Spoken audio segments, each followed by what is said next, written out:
physical week, the 6 days of the week versus Shabbat. Does anybody have any questions from today's lesson or previous lessons related to this?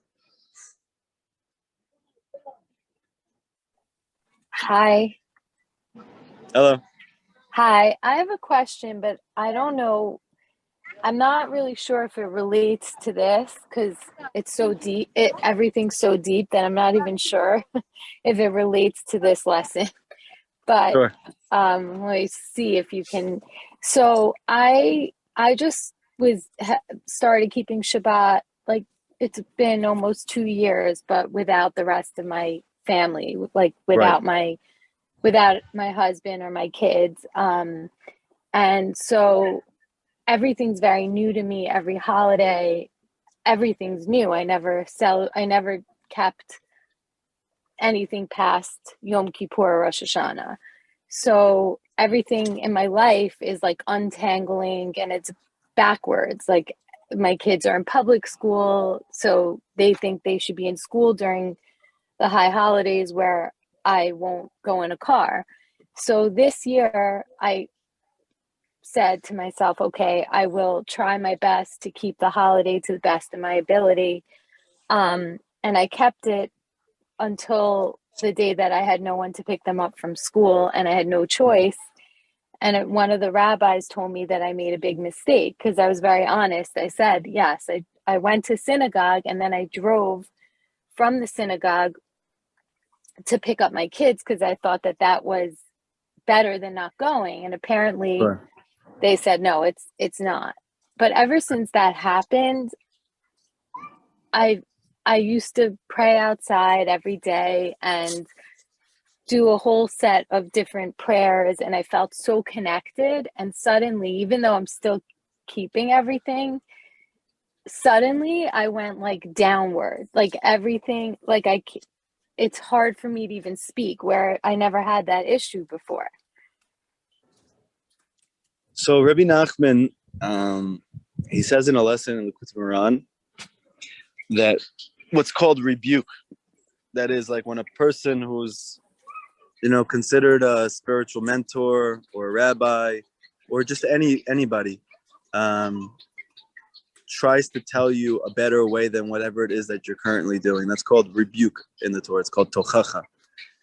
Mm-hmm. Rabbi Nachman said that tochacha can elevate a person to the highest level, and it can literally destroy a person's feeling of spirituality.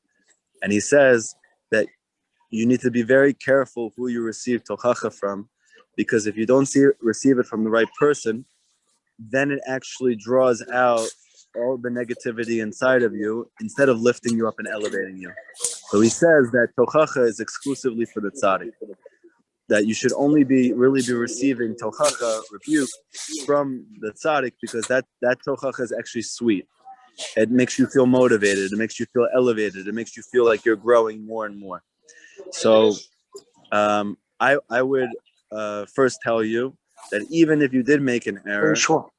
So we all make errors. No. I made an error today. I made an error yesterday. You're telling me this right now, right? Rabbi Nachman says, 1 second. Oh, I'm sorry. Okay.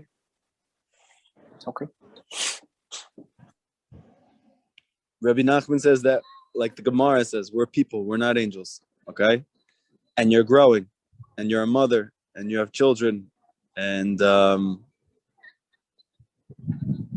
you made the decision that you felt was the bigger mitzvah, so you had the right intentions, and Hashem knows that. So therefore, I would say to you, to try to have as much as you can and to pray on this, to have filters for yourself.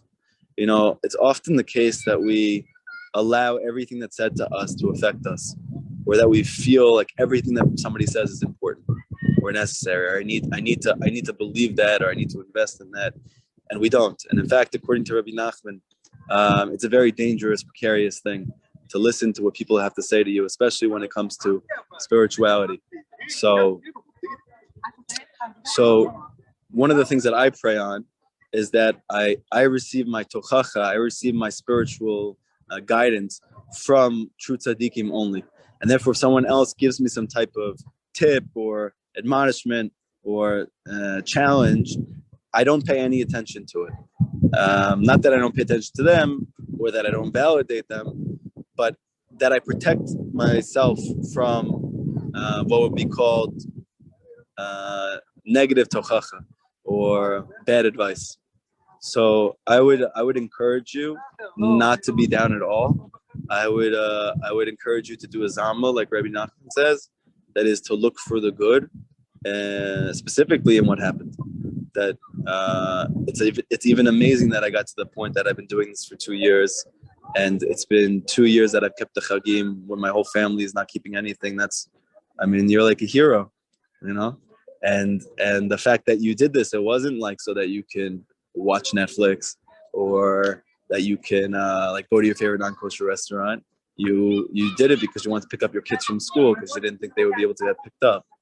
So you have to do a zamra, and that's how you start over again.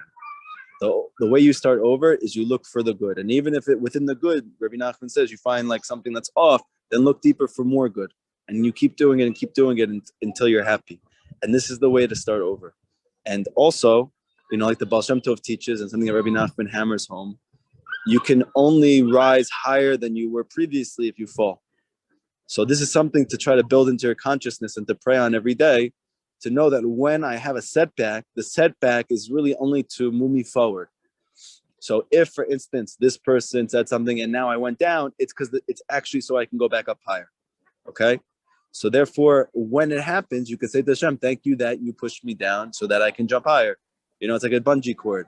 The harder you throw it down, the higher up it goes. And then you bring that back to Hashem. So these two things, the concept of a zamra, thanking Hashem, and seeing the good in yourself, judging yourself favorably. Rabbi Nachman says this itself can bring you to tshuva, meaning to bring you to a greater closeness to Hashem and to elevate yourself spiritually. And also really trying to recognize that whether it's good, that means that you're growing spiritually, or you have a setback in anything, that setback really means you hit the next level. And therefore, what happens is that the forces of negativity come upon you and they get hurled on you. And then all of a sudden you feel like you lost all your growth. So I know I had people like students who came with me to Uman. When we came back, they're like, I don't know what happened. I felt like I had such a high over there. And I came back and I just felt nothing. Like it was hard for me to put into film, and it's hard for me to do anything. And I told them it's because you're at the next level. So I would say the same thing by you. Thank you so much. That's helpful, because I was starting to feel like guilt, like the negativity was starting to. I'm like, but I kept thinking I've accomplished so much, but I started to question. I'm like, doesn't that count for anything? Because I was like pained to even get in the car. Like it wasn't like I wanted to get in the car. Right. But now I understand. Thank you so much. Yeah, of course. You're welcome. Any other questions? Rabbi. Yes. Shalom, how are you? Great, thank God. Baruch Hashem. How are you? Baruch Hashem. I want to make a question. I thank you so much for the eitzah that you just gave her. It momish brings tears to my eyes, because when I hear you give over that eitzah, it reminds me of reading the first words from the Rabbi. And it brought tears to my eyes, reading his words for the first time. And hearing you, I feel the connection of the Breslov Rabbi Nachman. So I thank you for the tremendous amount of work that you're doing. It's not going in vain, and that you have a great degree of strength, and that you be strengthened, and that we are praying for you, that you continue to do the important work that you're doing. Thank you so much, Lila. So much. I appreciate it. I love you, brother. Love you too, Rob.